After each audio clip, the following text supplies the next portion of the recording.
Alrighty, so can you guys just share what your name is, kind of your background, what you do, and just help us get to know who you guys are? Go for it. So, Charles Scoville, I work as an agronomist for Golden Harvest Seeds and have a small farm here in rural Langsburg, and live here with my wife Karen, and our 2 kids are now college age, and so we're learning how to be empty nesters. How do you like that? No. You don't like it? No. Just wait Well, till the grandkids. Yeah. Except I've lost all my help on the farm here, but you know.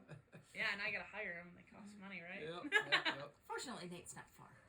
Yeah, you can still. Is he gonna move in?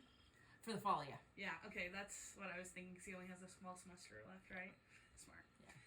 So, I know you guys actively shop at farmers markets. So, what made you kind of decide to go and buy some of your produce there versus a big box store? Mostly because, one, we like the Saturday morning of just kind of relaxing, strolling through the farmer's market. We usually, the main one we go to is the one in Owasso, though we have been up to Meridian Township one. And we just like the Saturday morning. We'll get some running around done in Owasso, go through the farmer's market, see what's there, see what's going on, and just a nice, relaxing morning together. Mm-hmm. So do you typically go to the farmer's market with things that you want in mind, or do you go stroll around and get what you catches your eye? It kind of depends on the time of the year. So if we're planning on grilling out that week, a lot of times we'll look for specific vegetables that we know are in season. You know, we used to do a fair amount of gardening here ourselves and found that we could get the same quality of products without having to do it ourselves. Mm-hmm. Yeah, that makes a lot of sense. I think my parents also figured that out. Cost wasn't much different. No, and we can, grab a cup of coffee, usually at the farmer's market. There's one of the local coffee places in Owasso that has a shop at farmer's market, and get a cup of coffee and stroll through the farmer's market, and usually run into at least a couple people we know too. And so it's partly, reason why I'm doing this project is because we all know that the food system is complex, even for us who are in the agriculture industry, let alone consumers who have no connections or prior knowledge to how food's grown, how they process it, and how it gets to your plate. And so more and more we've seen that people have started to become interested in this process again and trying to understand it. So people have run into the fact that it's hard to figure it out. And so kind of what I'm trying to showcase here is that you can cut out that whole issue if you do direct purchases from farmers. So consumer to producer relationship and how those can kind of formulate and create in farmers markets.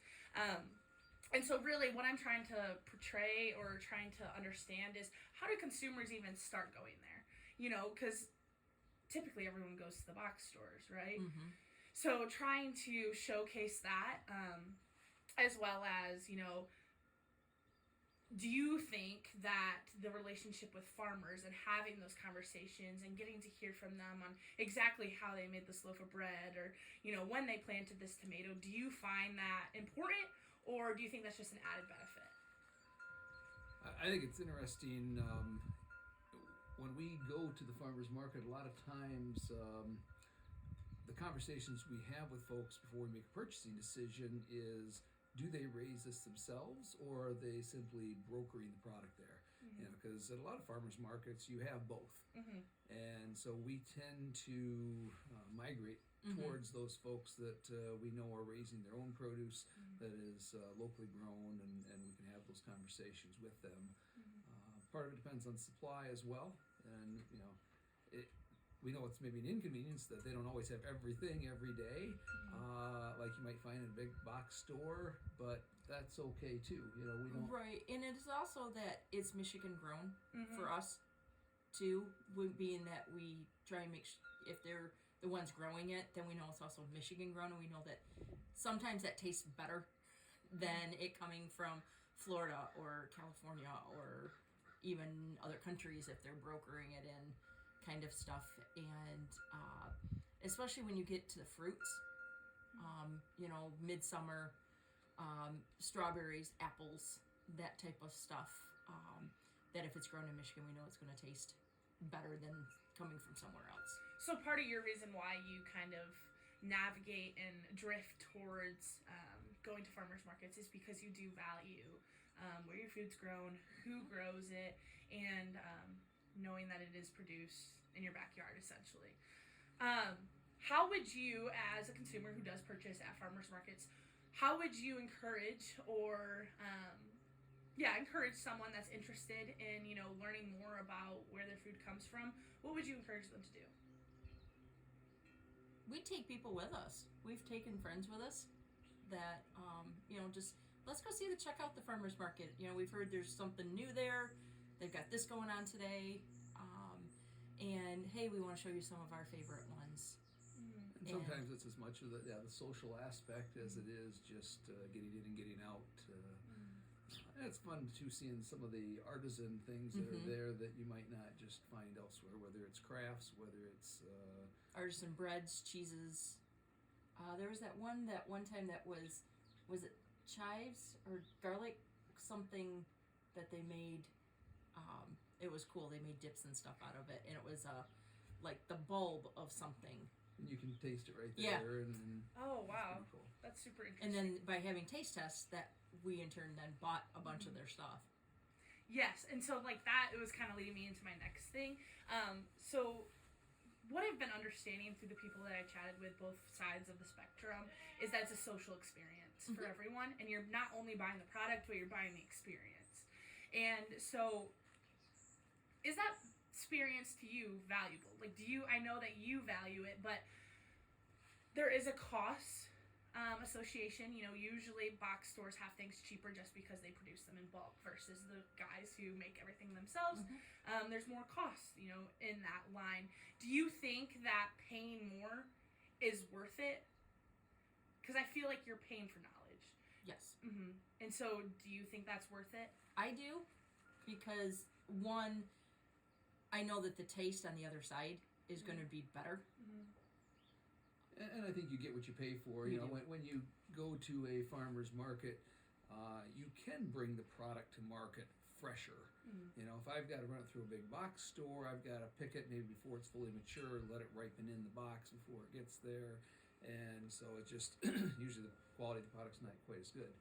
And price is certainly one of the considerations, but I haven't found that it's that much more expensive.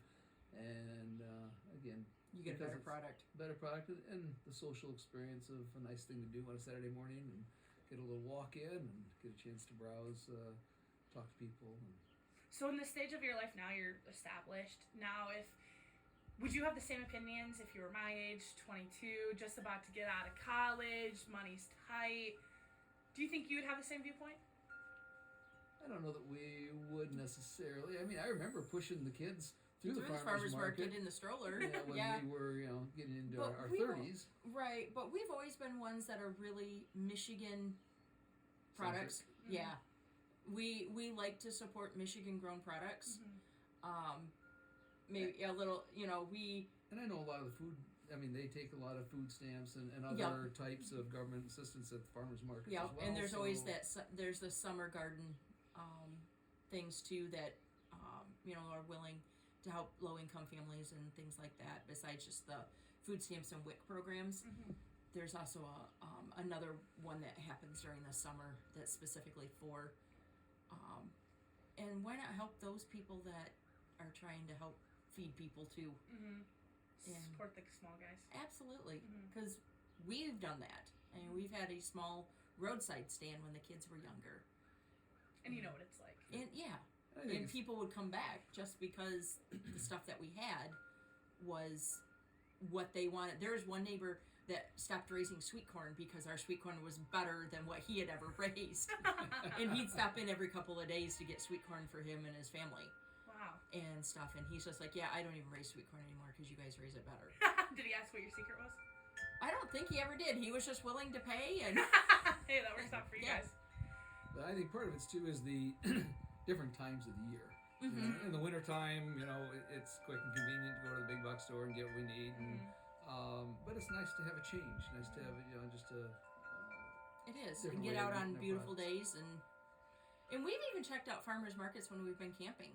That's Absolutely. one of kind of fun thing to All do over on the state of Saturday Michigan. morning. So all over the state of Michigan, we've been to different farmers markets on Saturday or Sunday mornings. We went to the one up in Tawas, and we went to one down by Traverse City. we've Yep. been- and down by Detroit. We've been to when we went camping down there, Chelsea.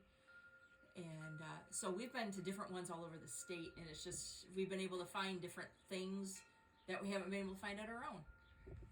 Right. So, like, as we mentioned, you get to see different things that necessarily aren't offered at the grocery store.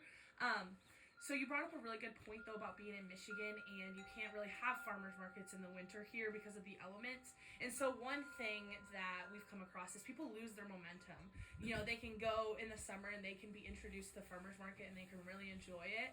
And then all of a sudden that's gone in the winter, and then they get right back into the same old, I'm going to go to the box store and grab what I need to because it's just convenient. It's going to be there all year round. One of the nice things is though is Meridian Township Mm-hmm. has one once a month. They used to do it inside the Meridian Mall, and they have now actually moved it outside to their under pavilion. So it's still outside, but it's at least under pavilion, and they do it once a month during the winter. Well, we've been to the Flint Farmers Market. They've got an Yep, indoor they've section. got an They indoor have, section too, and we have one over there during the middle of the winter Yep. and gotten stuff. So this leads me right to my next question. So I was going to ask, how would you recommend to someone that, doesn't have an ag background and all of a sudden really has found an interest in participating in farmers markets and using their purchasing power there? So how would you, or where was I going with this? The question was, so then, sorry, my mom keeps calling me, would be, do they... Alright, I lost that. I lost that question. Next question is, more and more so consumers are wanting to know where their food comes from. Why do you think that is in these last few years? I think COVID had a lot to do with it, in that they were home, and restaurants weren't open, places, to eat weren't open, things weren't going. They had to do more cooking of their own, and they were spending more time having able to cooking on their own, but reading labels and where their food comes from, and realizing that, okay, maybe where all these places are, and I'm needing to cook with fresher stuff and not so much canned. I think something too, though, is we have a little larger bubble of people in the population right now that are older through baby boomers and others of us that are just behind that generation that are getting a little more on a health kick and trying to eat healthier and be aware of not only where the food comes from but what food they're eating, and the choices that you have at farmers markets just tend to be a little healthier, and they're all concentrated in one spot. Where the downside of going to big box stores, you got a lot of other things that you could purchase that maybe you shouldn't be purchasing for your health, and so it keeps you a little bit easier on a healthier track. I really like that point. I'm definitely going to use that, so thank you. So my next question then, this is kind of just like the wrap up, because I know you guys are very active in the ag industry, and it's easy for you to make those connections. If you want to go buy beef, you know exactly who to contact, and that can be set for a lot of different produce and products. But someone that's not as fortunate with the connections that you and I would have in the ag industry, how would you recommend to them, if they are interested in buying homegrown beef or are interested in buying produce, how could they go about getting those contacts? A lot of farmers markets anymore, there's somebody selling meat of some kind. There's somebody selling beef. There's somebody selling lamb. There's somebody selling pork. So I guess starting those conversations with those people there and realizing that they're not that far, and there's always somebody, I see it all the time, even on Facebook in some of the groups that I'm on. I've got a quarter of beef for sale. It's going Tuesday to be processed. Oh, hey, I've got a butcher date for such and such a time. I've got a whole lamb available, or a half a lamb, or I've got pieces for sale, that you can buy directly from the farm. But for some people that maybe are on social media but aren't on those sites, I think that's certainly an opportunity for people to search out those types of sites as they're looking for, Mm-hmm. whether it be fresh beef Beef or or lamb or chicken chickens and eggs and those things. or Because produce. As we start to come into now spring, asparagus is going to be one of those first crops that starts popping up here within probably about the next month or so. Mm-hmm. So then, follow up to that last question is, do you think in Michigan, being a small scale producer in agriculture, do you think that farmers can make a livable wage and just sell at farmers markets? Some do. absolutely. Some do. You've got a friend that's all he does. Down there at the Eastern Market, and I mean, And he's it's, at Flint Farmers too. yeah, it's not an easy income. I certainly don't believe, but it's good hard work, and it's something that there's a book years ago that was put out about how to make $1 million on an acre, and it all had to do with raising fruits and vegetables and selling them at markets, and some of the more high dollar value products like raspberries or other things that there's some good literature out there on just doing that alone. But part of that is utilizing all aspects of marketing, I think, though, from farmers markets to social media to even situations where you can buy a share of a farm out there, whether that be through milk or through produce, and you get a box each week of what's in that. And that's CSAs. Yeah, CSA type of thing. And those can help, I think, to sustain a operation, because the volatility of income of a farmer's market is a challenge. But if you have a standard customer base like a CSA, at least you have a known income at that point that you can work off from. Some stability. And there's a friend of ours that's what they do. That was part of their kids' FFA supervised agricultural experience. Really? Is doing a CSA, and they grow strawberries, and then there's produce in the summer, and you get a box each week. Wow. Whatever's in season. And then does someone come and pick that box up and ship it? No, the They customers come straight to the farm and pick them up. Oh, wow. Actually, Ben. That's what I thought. I was like, Ben and Faith do that. And then they just come and pick those up. The customers come and pick them up, or they might even deliver them to the customer, depending on where they're usually local. Okay. But I know that they've got strawberries, and then they get into produce and honey, and It's whatever's in season that week. Perfect. So you guys have a unique experience. So if you could first part, do you have any last thoughts or suggestions or recommendations for consumers who want to know more about where their food comes and purchasing at farmers markets? Do you have any advice or experiences that you've gotten that's worth sharing? start those discussions with the producer. Say, where are you from, or how did you get into doing this, and just start those discussions with them, and know that the food that they're growing more than likely is going to taste good, and it's going to be something that you like that freshness. Mm-hmm.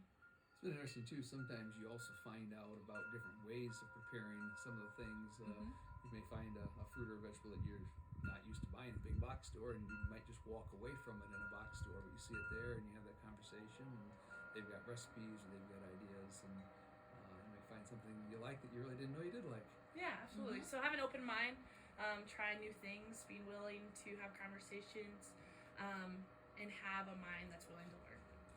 And like anything in this world, show up. Show up. Just go there and show up and walk around. You never know what you might find. Absolutely. And then other side, so you guys, like I said, unique experience being able to see this argument from both sides of the spectrum. Do you have anything or any recommendations for someone that's just starting out in the ag industry and is looking to, sell their produce, sell what they make, or wants to get involved in the ag industry and feed people? Do you have any advice or thoughts for them? I guess I would say start if you can with higher value crops, crops that are in higher demand, that maybe other people aren't raising as much of, whether it be things like strawberries, raspberries, some of those fruits. Certainly don't be afraid to incorporate unique advertisement, whether it be taste testing or whether it be recipes and samples. because setting, you get to farmers market, there's a lot of choices, and what's going to separate you from your neighbor as well to be able to market that at a price that's sustainably something that's going to be able to profit and keep you in the business. Awesome. Yeah, that's it. It's fun to go to the farmers market. I enjoy it too. We love going.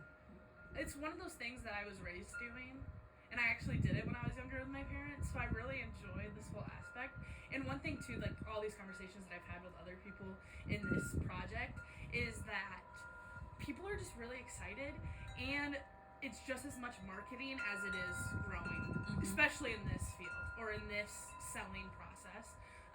Like you said, there's 1,000 other options, and you have to sell your own thing to make your living. And I've noticed that even with the older generation, like the last couple I just went and saw, they have a Facebook and they use it very often. They do.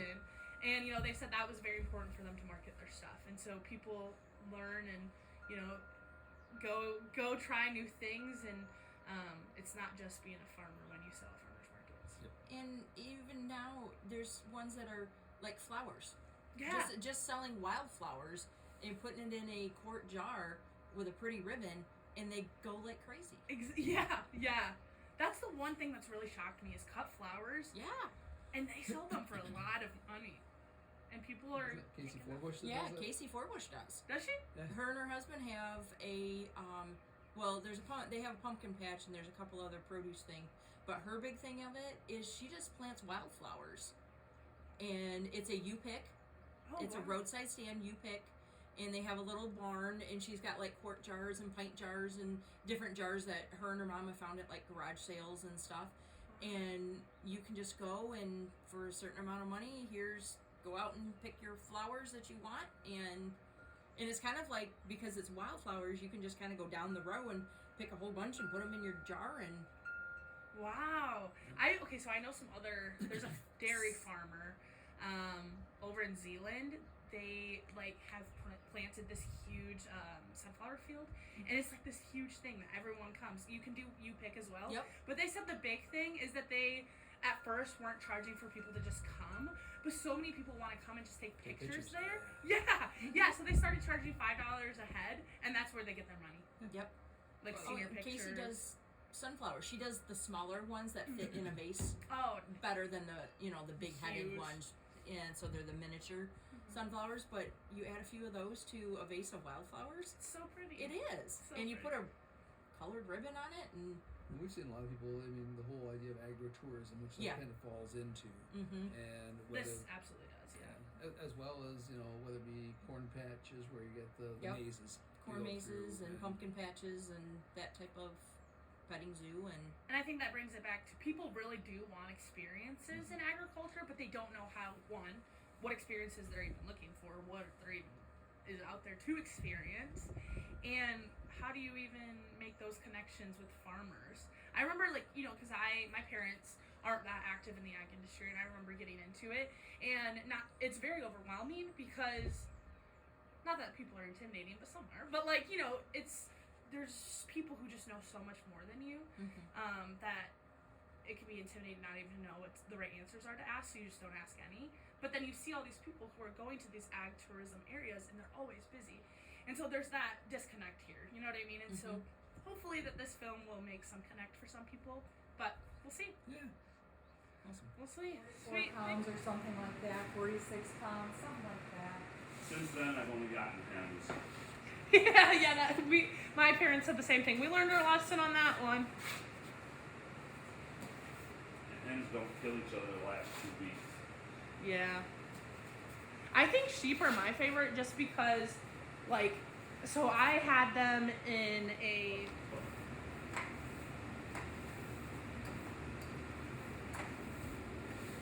Alright. Alright, thank you. Sorry about that. Yeah, you're saying about 7th grade. Lily went to state convention this year as a 7th grader. Sterling was So... You are. No. You're going to do most of the talking. So why don't we start off with what your names are and then what your farm is and what you guys do.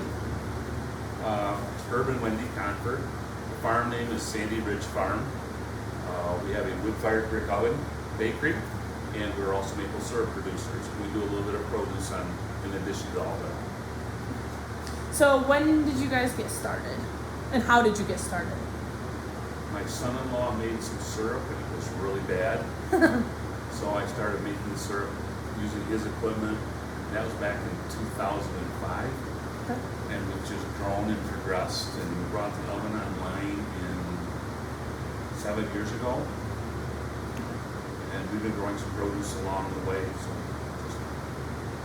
Okay. that's how the business started. I was gonna say something, but I don't know what. Okay. You said it all in a nutshell. Mhm. So I know you mentioned that you worked at a bakery, so that's where you learned most of your stuff, right? I worked at a bakery in East Lansing, a family-owned store. I started there in 1985, and I retired from there in 2014. And when I first started working at this store, I got hired in a deli, and they didn't have a bakery. And I had had some prior bakery experience when I was a teenager at a grocery store in Cary. In fact, that's where I met her. Oh, That really? store, yeah. Aw. And so, since I had bakery experience and they were putting a bakery in the store, the owner wanted me to be the bakery manager.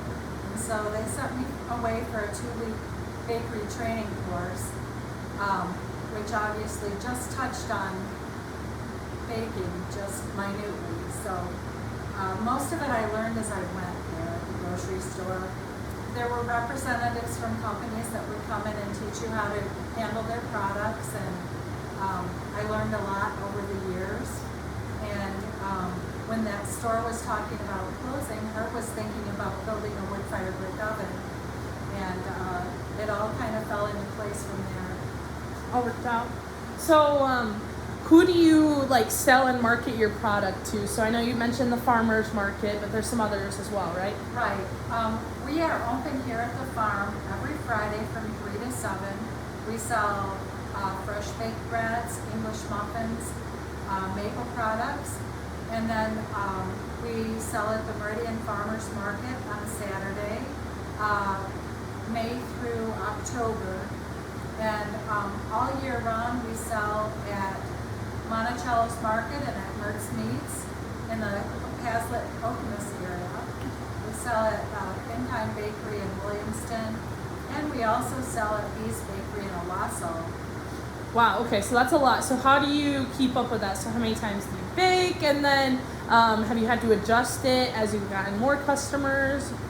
Yeah, we did have to, we bake 3 days a week. We bake on Sunday, Wednesday, and Friday.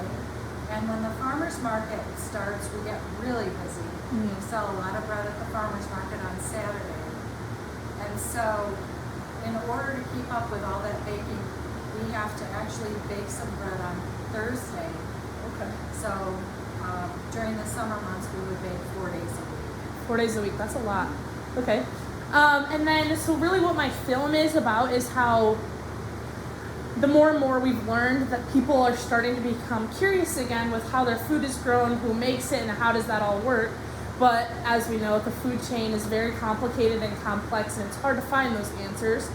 And so people, wonder why our food chain is so complex and why is it so hard to figure out how food is grown and made. And so really what I'm trying to showcase here is that it doesn't have to be that complicated if you have direct consumer to producer relationship, and that can be done through farmers markets. So do you think that it is like the consumer's responsibility to know where their food comes from? And if it is, how do they find the answers, or how do they get connected? Well, I've noticed that most customers don't know what questions to ask us about how we make our bread. They really don't know where to start to find out. And so we volunteer a lot of information. We let them know where we get our flour and what kind of flour we use. We let them know when we bake. We talk about sourdough starters versus yeast products. Herb and I like to educate our customers as we go. And that helps them, because they gotta be wondering where their food comes from. And Absolutely. even though they don't know how to ask, we like to tell them anyway. Tell them too much sometimes. Yeah, Do they seem receptive to knowing? they do, and surprised sometimes about some of the things that we tell them. So do they ask follow-up questions once you start? Once the conversation gets started, go for a long time. Yeah. So then, have you noticed between the customers that engage with you and ask these questions and you talk to them versus the ones that just come get their stuff and leave, do you notice a difference between how often they come back and, you know, they ask questions about other things besides just what you sell? Have you noticed any trends? I feel like the customers that we've taken time to educate have been the repeat customers. Mm-hmm. Yep, those are the customers that come back, they like our products, they know how it's made, they know it's fresh, and they get to know us and trust us for their food, you know? So, basically, with getting people to come to the farmers market, how did you end up going to the farmers market, and then how did you decide to stay and make it worth your time? That's a question for you. It started Like the maple syrup. the maple syrup about 10 years ago. I had banner years and we had lots and lots of product. I was trying to find a method of retailing it, and at that time Meridian Township was in the winter session at the Meridian Mall, so we got in on the winter session and worked through the winter, and then we made application to the spring summer sessions and was accepted at that point.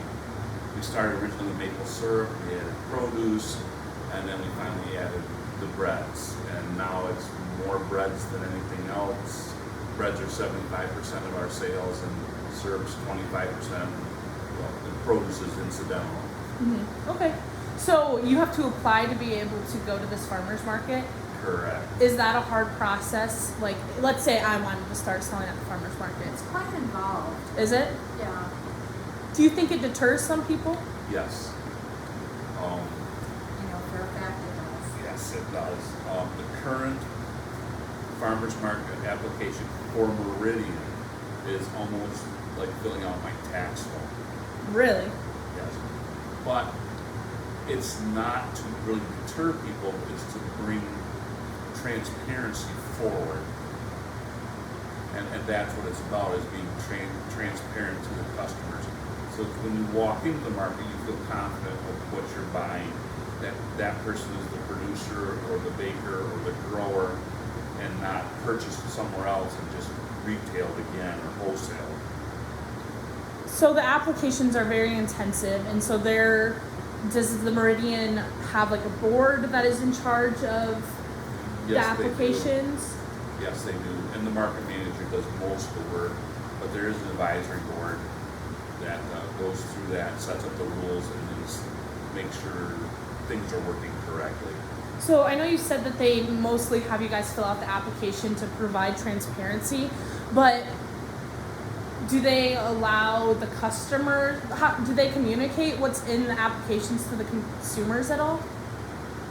There is a signage process that's Okay. used, and each vendor is supposed to put the signage out on their booth, whether they're a licensed kitchen, they're 100% homegrown, if it's organic, if they're the farmstead cheeses, for instance. So, yeah, there's a signage process that we're trying to incorporate to bring Okay. that transparency forward. Vendor participation requirements. Yeah. Okay, and so does it cost anything to apply?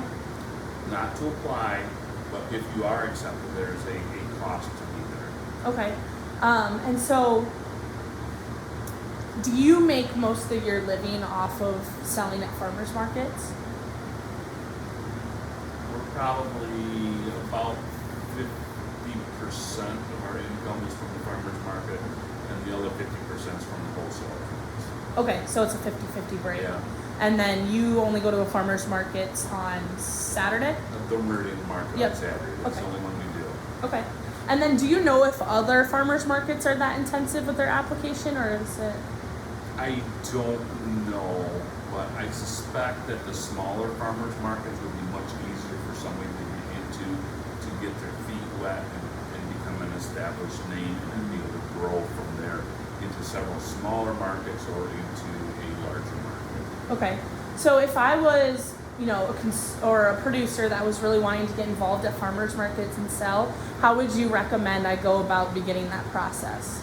I would think you'd want to try the smaller farmers markets first. One, they're going to be a little more lenient on their application process because they generally need vendors. Okay. I would say the first step is go to the market manager Yeah. and talk to them and find out what's involved about getting started at the farmer's market. They can give you a lot of information just verbally. Okay. And then everybody's got an online application today, so you can just Go pick a online. farmer's market, pick it out, and go online and look at their application process to see how involved it is. So it's gotten easier over the years with technology. If you're technology savvy. That's a good point. So just another question then. How would you, because I know a lot of people default to going to supermarkets to buy everything that they need to, eat. How would you recommend people starting to make that shift away from that so they can know how their food is made? That's pretty simple. You get to talk to the person who's producing it. You get to know if there's chemicals used, if there's petrochemicals or fertilizers, if there's preservatives in the food, the quality of products used into making the baked goods. It's all right there. And conversation with the producer, the baker, the grower is your answer. You can go to Myers or Kroger and you can ask the guy working there in the produce department. He's not going to know anything other than the box that came in that says country of origin on it. So I know we talked about how you ran kind of an experiment with the buns. So one of the big issues with people wanting to know how their food is grown is just because they don't know what's inputted to get it there. I know pesticides, GMOs, they're big topics of communication. So can you talk about the experiment you ran and what you kind of found with that? Well, we were asked if we ever ate commercial bread or if we ever bought bread at the store. And the answer is we really don't need to because we make wonderful bread here. But we don't make buns. So we decided to buy some buns from the grocery store. It was in the summer, in July, and we used 2 of the buns, and the rest of the buns, the rest of the package we left on the counter all summer long, sealed up Till Labor Day. till Labor Day, and they didn't mold. So we figured there had to be quite a few preservatives in those buns And- to keep them from molding. So how long does it take your bread to mold if the same scenario was laid out? Our bread will mold 4 to 5 days after it's produced. And If it was left in a warm place in a closed container. and why do you think that is in comparison? Well, our breads contain no preservatives. We don't add anything to help preserve the bread.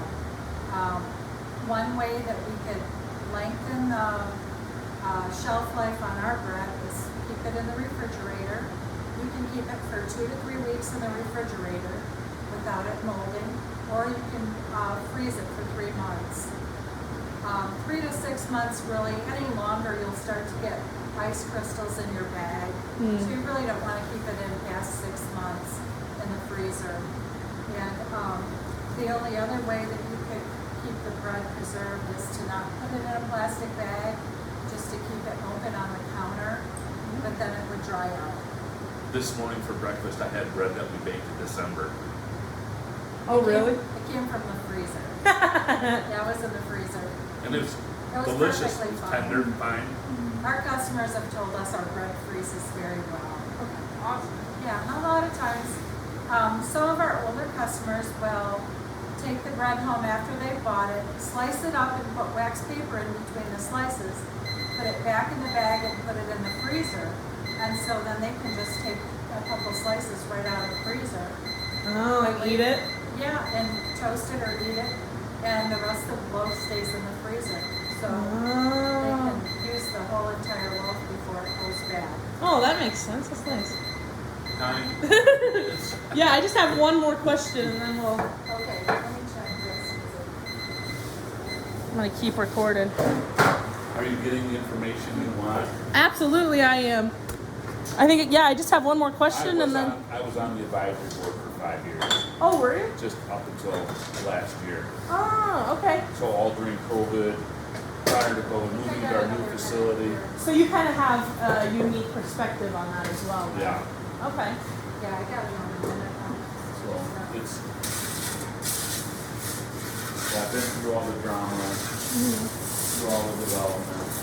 And how it all unfolds from behind the scenes. Yeah. So, one of the things, this is kind of off the camera on purpose. One of the things that Herb experienced when he was a board member was some of the other vendors that grew everything they sold would get really upset with other vendors who would buy products elsewhere and bring it in and sell it. Which makes sense. It Yeah. does. And that's why the application is like a tax form on it, because they're trying to bring forth transparency. Okay. And I mean, in the long run, I mean, It's the right thing Yeah. to do. everything that's different has growing pains, right? So that makes sense. And everything's required to be labeled. It's MDR law, it's a state law, it's MDR enforced. You have your bakery products labeled, and sometimes some of the hot foods aren't labeled. Now they're requiring posting of at the booth of what's in your That's- tamales or your burritos. That's been one of the most difficult jobs for the market manager, is enforcing the labeling and the signage on the products. We labeled our bread from the start, and our UMGARD inspector really encouraged us, not encouraged us. It's required by law. Yeah, it's required by law. We've seen a lot of vendors bring in products and they don't have any labeling or ingredient information at all. Well, I mean, that just brings it down to the issue of transparency again. You know what I mean? Right, and since it's so hard for the market manager to enforce, you're trying to catch it at the very beginning with the application. And, it's still difficult, And the allergens. You throw an egg in there, a soy product, now you've just knocked out a huge number of potential customers. Well, in fact, Herb loves peanut butter, and we have to be careful with peanuts in this room because people are allergic, highly allergic to peanuts. So we really have to be careful and keep that away In from- mind. Yeah.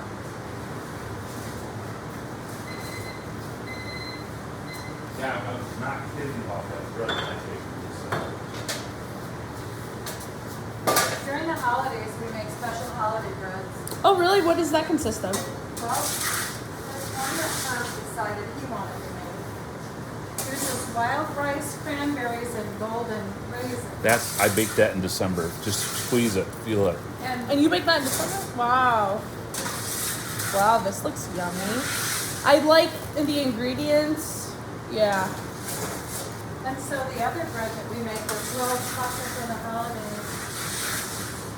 And we like to start at the end of October, but it's a sourdough bread, but it has canned pumpkin, Oh. toasted pumpkin seeds, and cranberries. Cranberries. Yum.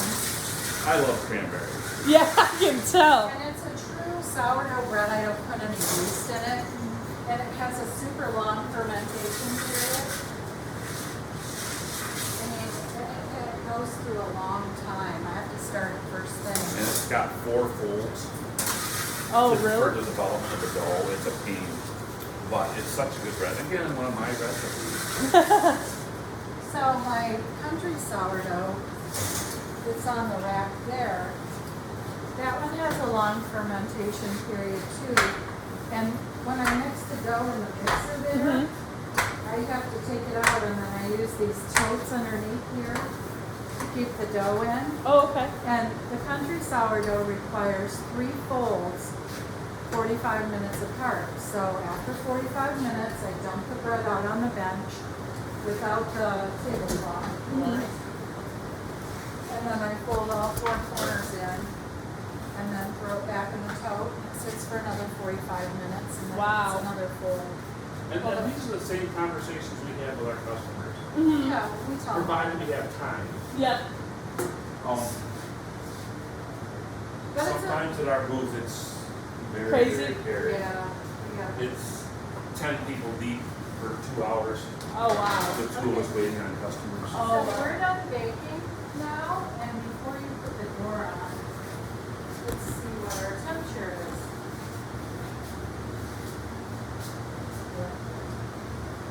Okay, we have 392, 390, 400. Yeah, Wow. so, you know, We lost 100 degrees. we could cook fish sticks and french fries in there. In fact, that's what we did Friday night. Had some breaded fish and, some tater tots, and I just put them on a sheet pan, threw them in there, in 12 minutes it was done. That's Okay. awesome. Yeah. Heat's Wow. heat. Food doesn't care. Yeah. No. No. Alrighty. So for my last question then is, how would you, first recommend consumers wanting to know where their food comes from and get involved in the food chain? How would you suggest to them to just get started? Well, why not come to the farmer's market? There you go. Yeah. I mean, that's kind of a no-brainer. But what we found out was, well, especially during the pandemic, people were limited where they could go. And our farmer's market is in a big open area. And even though people wore masks, it was still a destination. Mm-hmm. And maybe they went there for social reasons. Maybe they went there to get a loaf of bread or, you know, a package of ground beef or some fresh Or the spinach. strawberries. Yeah. So, you know, it was a social thing and with a purpose. Mm-hmm. And And now that the market pandemic is backed off, it's very much a social thing. The music is back, the Right. playground's open, the picnic tables are open for the prepared foods to grab a snack and sit down and enjoy your people breakfast. always meet there and you always see somebody you know. So Yeah. it's a good time to stand around and talk to people and, you know, So you recommend them just going out there and getting to a farmer's market and Yeah. talking to people? get out in the fresh air and see what's there. Meet your neighbors, buy your groceries. Mm-hmm. Ask questions. Absolutely. So then, how would you recommend to a new Michigan farmer that really doesn't know, has this great product, but doesn't know how to sell it or who to sell it to? Who would you recommend for them to reach out to or connect with to kind of get started on selling to, you know, regular consumers? Well, other potential vendors have talked to us at our booth, and they've asked a few questions. They don't always know what to ask, but we'll tell them whatever they want to know. We'd like to see more people get involved in selling at the farmers market. And the market we sell at sells a lot of different things, just a diverse amount of items. Hot sauces, fresh fish, frozen meat, bakery products, coffee, knife sharpener, all the produce. So my last question is then, could a consumer potentially purchase everything they need to eat at a farmer's market? No, No, what do you think they're missing? dairy products, because of the licensing and labeling that's required by the state of Michigan. You do have 2 cheese vendors, right? Right, but we don't have fresh milk. So is that really the only thing you can think of that's lacking?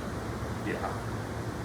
So if they wanted to in the summer, if they could get their dairy elsewhere, they could wouldn't have to step into a Meijer or Walmart the entire year. They're fluid milk. Yeah, they're fluid milk. They'd have to buy it at a big box grocery store.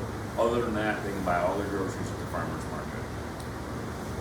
Good. This is the most popular bread that we make, the white bread. Okay. Very simple bread. Consists of flour, water, salt, and yeast.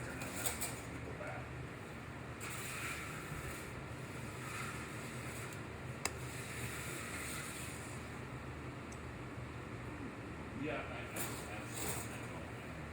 Sorry.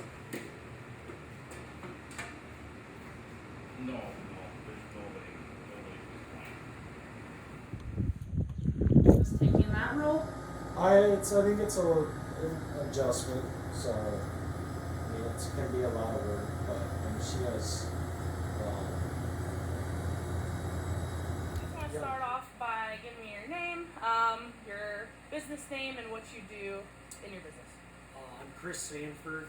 My wife Jackie and I and our two sons own Sanford Family Beef, where we're at. This is our farm store where we market all of the beef we raise through individual cuts and quarters and halves, and then also sell other Michigan-made products, primarily, as you can see, dairy products, cheese, butter, ice cream from Michigan producers that are friends of ours and also people that we work with.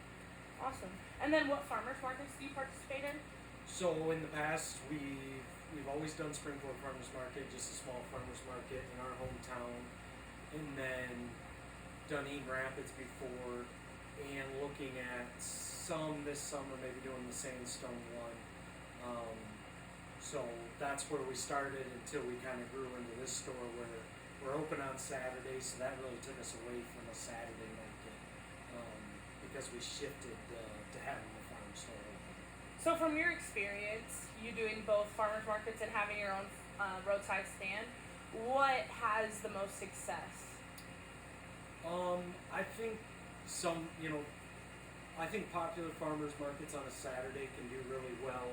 We grew our business even on a weeknight market in our small town of Springport just because it was a place that people knew where they could come get from us. Whether that was some orders got put in before we went,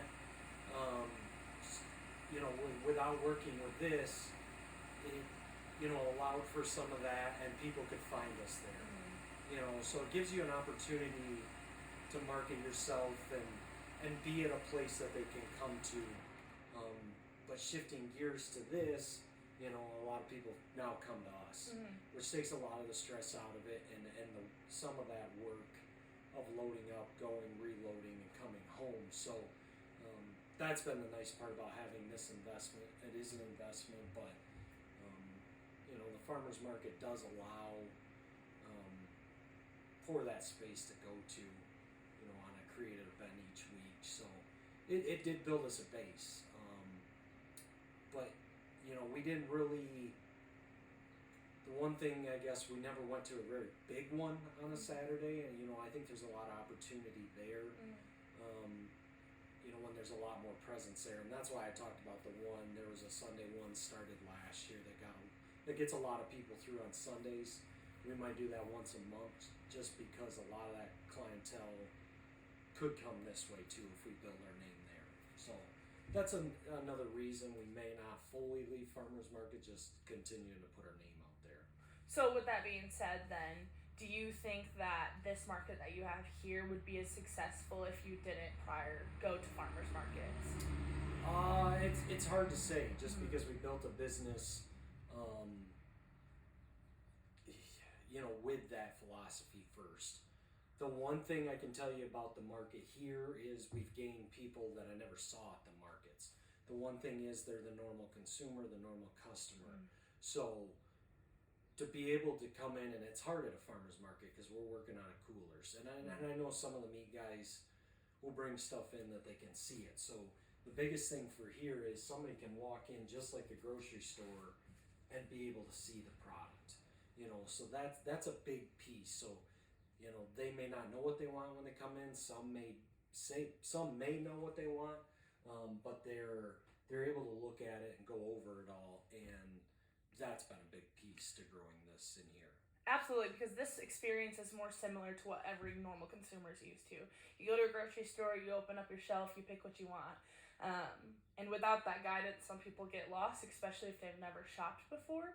And so I know we've talked that you and your wife have full-time careers, and so this is more of a supplemental income. So what made you decide to kind of start this business and explore farmers markets, and then obviously lead you to this? We started raising beef with friends 6 years ago now. Just marketing through a normal livestock sale and selling potloads of beef, the more commercial route. As I started to get into it more and really the direction we wanted to go, you know, how did we want to expand in the future? When you know, as my job, I look at a lot of things of price points. You know, are we profitable per head? So that takes in a lot of it. This becomes a lot more work, but the opportunity to grow and really be able, maybe for one of us to come home at some point full time, this was the right route to go. But also just expanding and being able to get some of that needs in front of the consumer. So I definitely know what you're talking about, because actually I in high school raised a lot of cattle and, you know, fattened them up and then sold them. And while I was trying to think of, okay, what can I do to get my biggest bang for my buck and create the largest margin, it for sure is, you know, even paying for the processor yourself and then selling the final product like this. You know, because consumers don't like to have to do all those steps, and they like to just see the final product. So I definitely saw that as well in my experience. And we sold, so really looking at it, we sold some quarters and halves early on, you know, just being in the normal beef business. The one thing about this area is you can find a lot of quarters and halves. That business is saturated. And don't get me wrong, that business has grown, especially with COVID. And we continue to grow it just because we're here and have a presence. And a lot of our customers will come and go. They'll buy some here, but then maybe they'll switch to a quarter and half if we talk about it or they've learned about it. One of the things, you know, with our license, be able to sell our own product and have the USDA stamp, but our license only allows to be able to sell frozen meat, except the smoked products that have a USDA stamp. So that limits us some. Some of that consumer, we're never going to be able to touch the consumer that wants to pick up that steak on the way home Friday night and throw it right on the grill. You're never going to be able to, you know, that's still going to be a fresh market, you know, and hit those consumers. But, you know, we've grown into some of that customer base if they prepare, but that can be part of the challenge of selling your own meat with the license here in Michigan, is it's all frozen. I mean, so, but they are getting our beef, and being able to know where their food comes from. That leads me to a great next question. So as a producer, was it hard for you to go through the process of getting certified through the state of Michigan and finding a, you know, butcher that's willing to take those extra steps with you? Was that a difficult process at all? Not too bad. We have close friends here that aren't too far away that are 100% grass fed. They had been in this business, gosh, they might have been in now 10 years. So they were already doing it. So we have a good relationship, and the processors at that point, you know, we could get into. This was pre-COVID. We already had that, you know, we built that relationship before COVID hit, before processors really backed up. So I had appointments already set, so that wasn't too bad. It's about 45 minutes away to one of our USDA processors, and then we use another USDA processor that's about up in Falmouth, that's close to 3 hours from here. So we only use them primarily specialty products, but we do get some stuff out of them when we need to. They're a larger facility than the one we use in Union City. As far as the state of Michigan, pretty simple.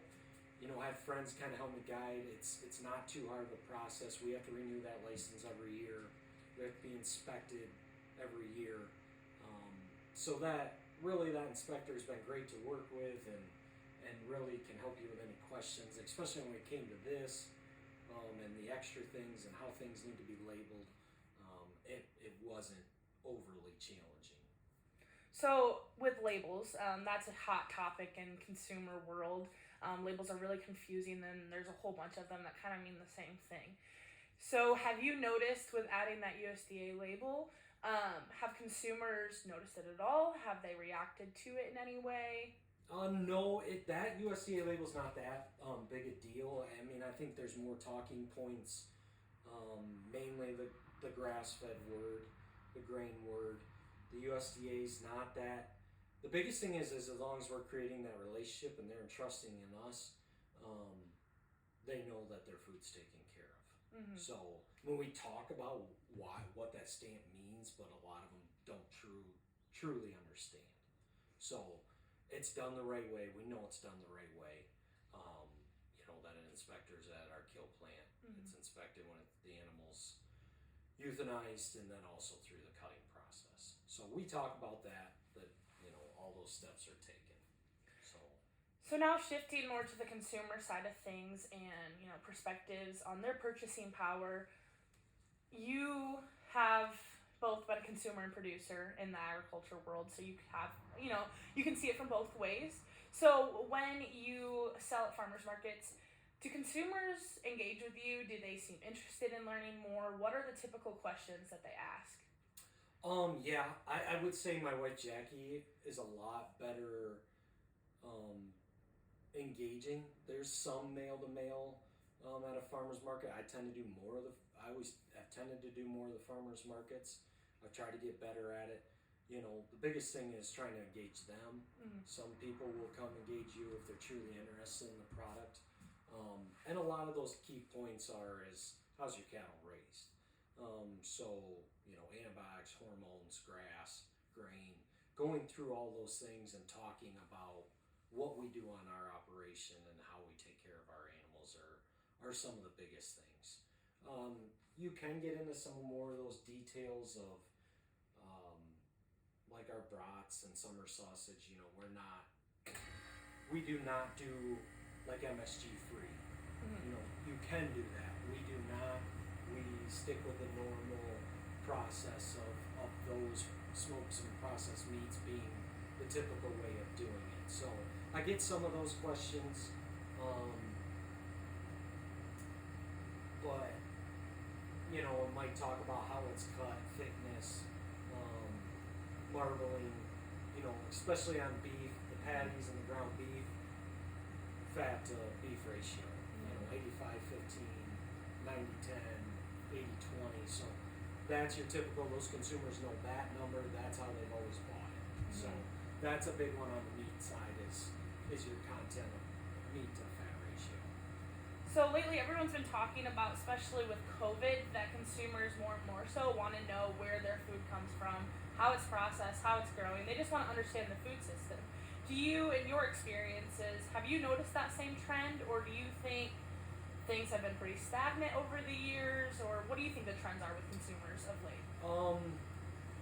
Yeah, it's hit or miss. When we got into this business, we have a large section of our clientele that's a big piece to them, why they come to us. Prices still matter. We've been very competitive through this change in commodity prices and meat prices, and especially COVID took a spike, came back, inflation takes a spike, prices go up again. So we've kind of always been consistent, and a lot of as we've grown our customer base, they know we're consistent. Have we raised prices? Yes. But we're not, and right now we're very competitive, and we're below the average store on prices, so that plays a big factor. Is there anything else? No, I think that pretty much covers that question. So my next question, kind of with consumers as well, do you think it's the consumer's responsibility to know where their food comes from? Or do you think, on the other hand, it's the agriculture industry's responsibility to just have that information provided to consumers? I think that's a loaded question. It is. So consumers, for the most part, in today's world, are gonna know something. They're not, some are gonna know more. Some are gonna ask more in-depth questions, whether it's off a documentary they've seen, whether they've done that. And I think that's a big piece to us as farmers and the agriculture industry is to continue to help control that narrative in the positive light and in the truthful light of what we're doing, of how we're doing it. I work with farms all over Michigan, and I think that's an important piece, is that 99% of us are doing a great job, making sure our animals are taken care of properly. That's our livelihood, but they're also important to us. So, you know, I think we both play a piece, and a big piece comes back to us that we're doing the right things to showcase those things, whether it's through social media or being able to have conversations. I know we get busy. Farming's busy. It's a busy industry at times, but we still have to do our piece to make sure that we're communicating that to the consumer, so that they have it coming straight from our mouths and not other people's. So, Do you think farmers markets helps create that visibility that we need to encourage in the industry? yes, and that's a loaded question to me, because one of the things I see is one of the things I really struggle with in the agriculture industry is now we have different size farms. Mm-hmm. We have different ways of raising animals. I've seen grass-fed, 100% grass-fed done beautifully. I've seen it done very poorly. I look at nutrition for my daily life, for my everyday job.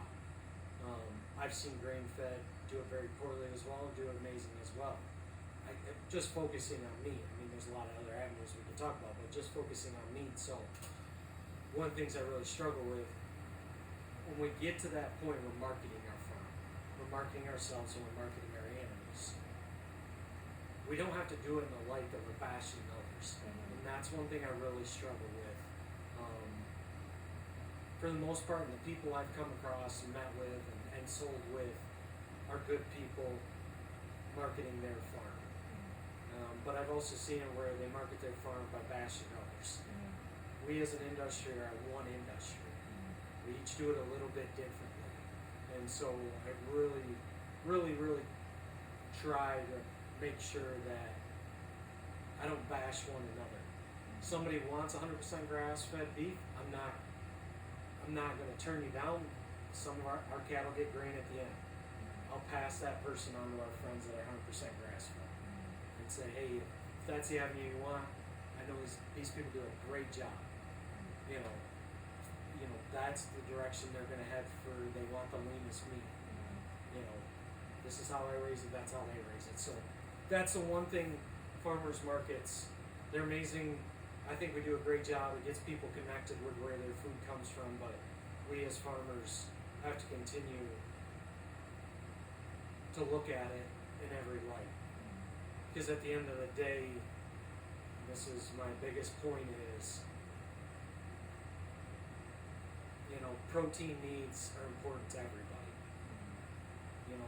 We have an industry that it's not always perfect, but we have a world that mostly eats affordable food. And we have ways in this country to grow affordable protein to put on in kids' mouths, at school lunches, at their dinner table, at an affordable price. If we're all high price, other people struggle. So that is, that's why I look at both sides of the industry, and that's really where I wish more consumers saw it that way. I would agree with that. So actually, just a side note, so my last internship that I did was with Animal Ag Alliance, and that's based out of Washington, D.C. Yep. And so what I did this summer is I went undercover to PETA conferences. And I had to find out what their tactics were, so we as an industry could combat them and prove them wrong. Okay. Wildest experience of my life. I bet. Wildest experience of my life. And, like you said, all these things are very valid. And I think, like you said, we're one industry. And I think that the reason why this narrative that isn't exactly right, but consumers are hearing it, is because, the people who are opposing us are so loud. And we're not. Yeah, their followers are 10 times greater than ours. If you look at social media, They're louder. Yes, louder, and and just their content, has a bigger growth rate. There's some people doing some amazing jobs, social media wise, they're farmers and in the industry, but it still doesn't touch those top four. Farmers don't have marketing anti-groups. teams. Yes. So, I think we're doing a better job, but we still lag. So that's my biggest thing is, I took a route, but I try to always stay positive there'll be consumers with their own messages toward me that I'll smile and nod, and I'll just try to promote the industry. but I always talk about that. This is what I do every day. I mean, I provide diets, and I look at animals every day, from organic to grass-fed to conventional to grain-fed, and it's just using my knowledge in a place like that to talk to consumers. Just in a different light. And that's one of the nice parts of the farmers markets for us, because we can have wider conversations, and I'm not in a select window. I mean, my product will sell, and I'm not worried about that because I know what type of product I raise and how I raise it. So the quality and it will be there. So, like we talked about, like consumers don't know how to find these answers to the questions that they might have, but they sometimes don't even know what questions to ask. So how, if there are consumers out there that are interested in getting more connected to how their food's grown, how do regular consumers get connected to places like this? How do they find out about them? So one of the big things, and we didn't do it right away with our business, but we did when we had that time right at the beginning of COVID, one of our first goals was to get a website done. And I think we've done a really good job and continue to improve it, of having the section of about and how our animals are raised. So if someone truly wants to know, they'll go through, and we try to label it all, from antibiotics to hormones to what they eat, what we do summer and how they're taken care of in the winter. So continuing to do that. I think most small farms do a good job of that with their websites. And if people are looking, they'll trust. They know they can find a way and trust. And the big thing is, when we're working this and having those conversations with consumers, we'll talk about that. So we have those conversations, and I think it's just continuing to utilize organizations in our industry that we can continue to build those things, whether it's through Farm Bureau or Farm Credit, and utilizing the people there to help expand the story. Absolutely. And so, we talked about that you and your wife have full-time careers, but do you think that other small-scale Michigan farmers can make a livable wage by just selling at farmers markets? It's possible. I mean, if you get creative and do enough of them, with farmers markets now in the summer and even some in the winter with indoor rooms, you could hit 4, 5, 6 a week, and you can hit some big ones.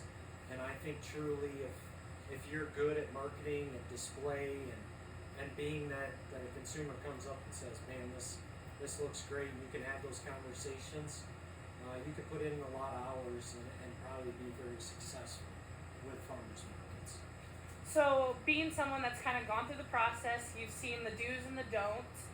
What would you recommend to a small-scale regional farmer who is interested, in exploring the avenue of farmers markets and the opportunities that come along with that? What advice would you give to them? Create something that people want to come back for. Whether that's the quality of your product, the relationship you have with them, have something there that they're going to come back weekly or bi-weekly, to create that flow of business for you. Be presentable, be able to have conversations, be approachable. Big thing is be approachable, and approach people. Strike up those conversations, because if you reach out to somebody, maybe they come, they weren't going to stop at your table, but maybe you had that conversation.